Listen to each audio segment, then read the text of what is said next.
Bom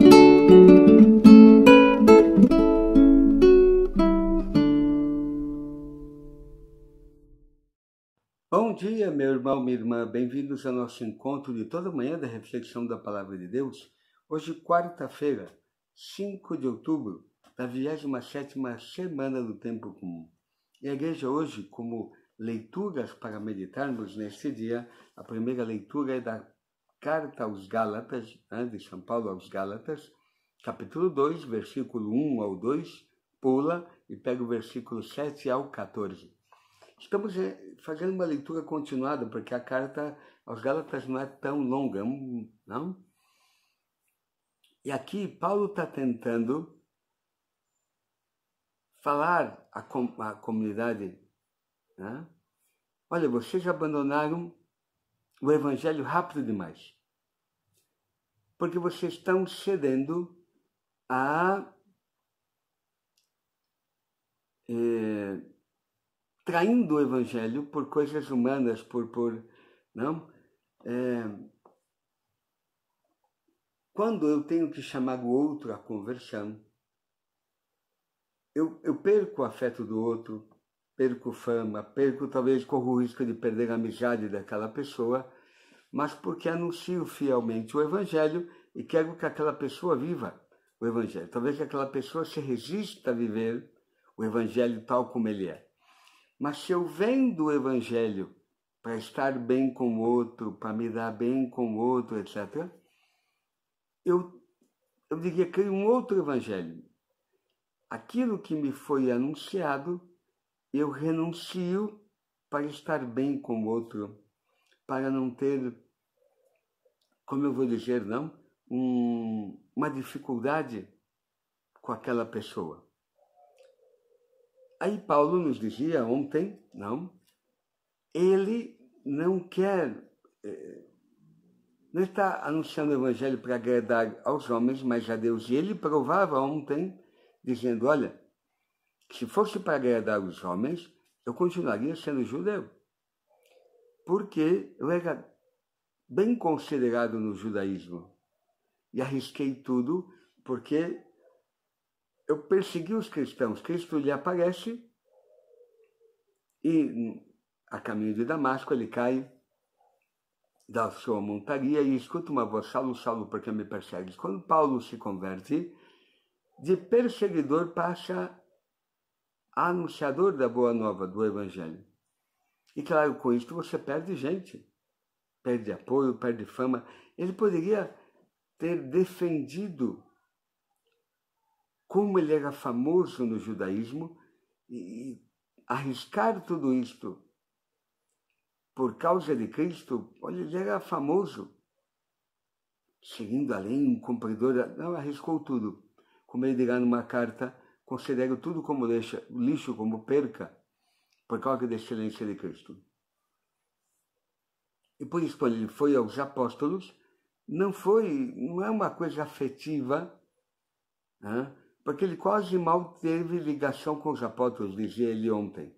Foi por revelação divina e mandato, ou seja, ele faz o que faz, anuncia o evangelho para fazer a vontade de Deus, não para agradar os homens. Aqui Paulo continua, é o início do capítulo 2, mas você fecha o 1 e ele continua quase no mesmo assunto, dizendo que depois que ele teve um primeiro encontro com os apóstolos, 14 anos depois, trabalhando, evangelizando, fundando comunidades, ele sobe a Jerusalém e está com os apóstolos, com os anciãos, para que ele esteja em comunhão e não tenha percorrido em vão. Porém, ele diz algo aqui que pulou nos versículos aqui, não?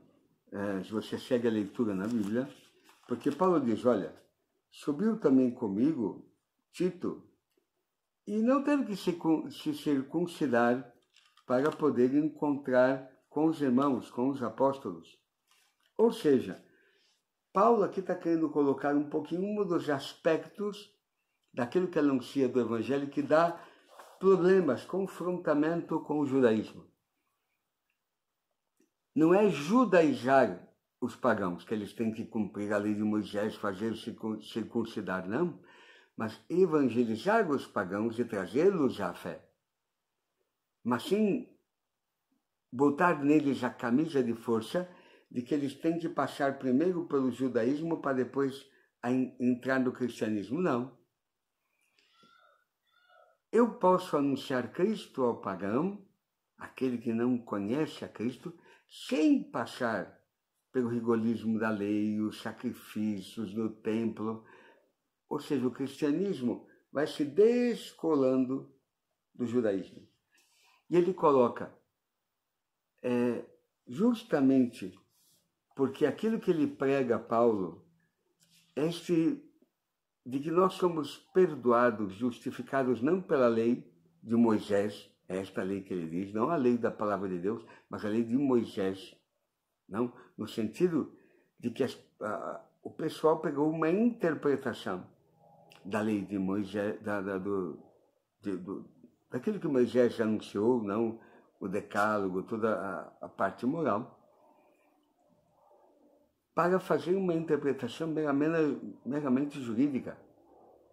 Quando o Senhor o que quer é de fato esta liberdade dos filhos de Deus, de poder, de fato, já não viver desta carga, deste peso do domínio da lei. E por isso termina a leitura dizendo que quando Pedro vai a Cafarnaum, e por causa de querer agradar os homens e não a Deus, Pedro começou a dissimular. Isso influenciou os irmãos que vieram com ele de Jerusalém, até o ponto dele, Paulo, censurar a Pedro, e algum outro que apoiava esta visão, esta mentalidade judaizante. Como dizendo, para aquele pagão acreditar em Cristo, ele tem que passar por toda a estrutura, eu diria, religiosa dos judeus. Não? Templos, sacrifícios, jejuns e toda aquela coisa. E é como se Jesus tivesse colocado no coração dos discípulos que não é necessário passar pelo judaísmo, não? E cobra de Pedro esta hipocrisia. Ele que, sendo judeu, não conseguiu viver como tal, como pode exigir dos pagãos querer ser judeus? Ou seja, os pagãos acolhem a Cristo. Isso é fundamental. E, de verdade, muitos têm se convertido sem necessariamente passar pelo jugo, se pode dizer, da lei mosaica. E eu espero que nós, de verdade, vivamos deste encontro com o Senhor. Mais do que leis, ritos e normas, mas eu encontro com uma pessoa que muda meu coração, muda a mentalidade, muda a minha maneira de viver, pensar e agir. Então a gente entra no outro rigorismo, e juridicismo, legalismo religioso, que não ajuda em nada, e é isto que Cristo quer mudar. Que seja um encontro pessoal com o Senhor, com Deus. A minha relação não a nível jurídico, de ritos, mas uma oração com o Senhor. O Evangelho de hoje é o Evangelho de São Lucas, capítulo 11, versículo 1 ao 4. E diz que Jesus estava orando, rezando, num certo lugar. Quando terminou, um dos discípulos lhe pede que ensine a rezar como João ensinava aos seus. E claro, Jesus vai ensinar o Pai Nosso.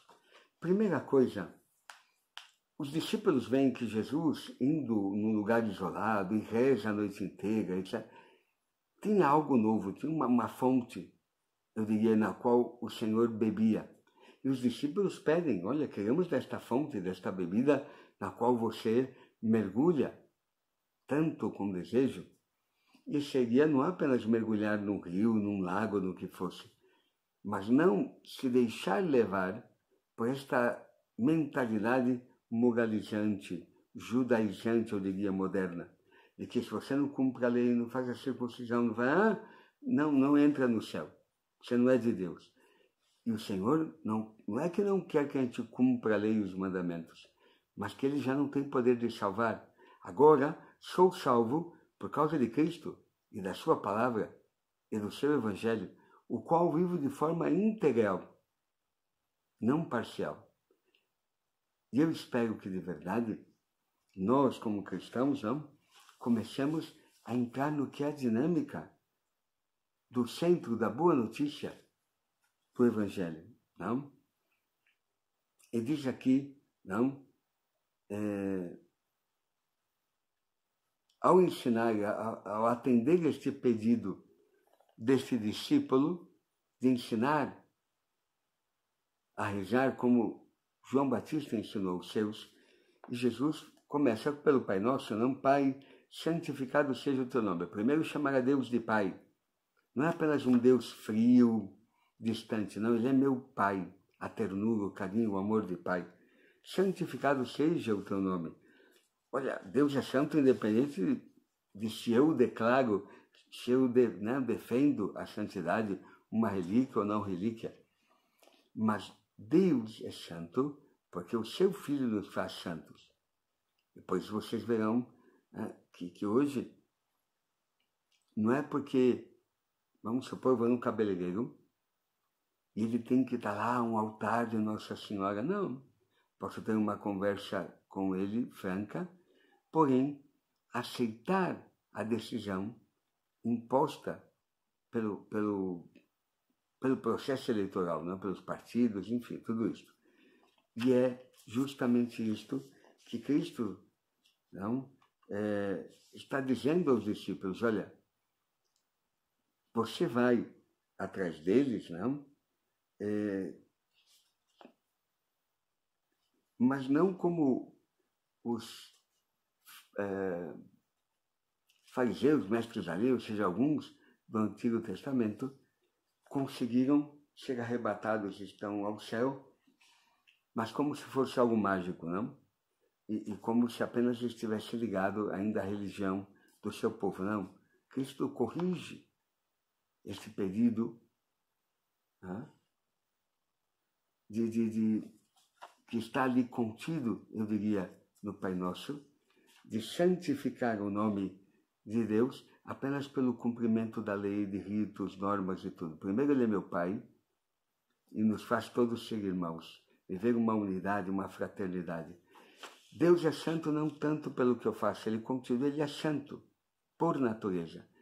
Mas se eu vivo o Evangelho na minha vida, farei que Deus seja honrado como Deus, falem bem de Deus, que Ele de verdade seja santo, porque o agir dele na minha vida manifesta: olha como Deus é santo, como Deus é bom, perdoou aquele, amou aquele, olha, fez a obra maravilhosa de transformação, de conversão daquele homem. Não, por isso Ele é santificado no meio dos homens. Em vez de eu falar mal de Deus, falo bem de Deus com as atitudes que Ele permite eu viver na minha vida, manifestando que Deus é santo.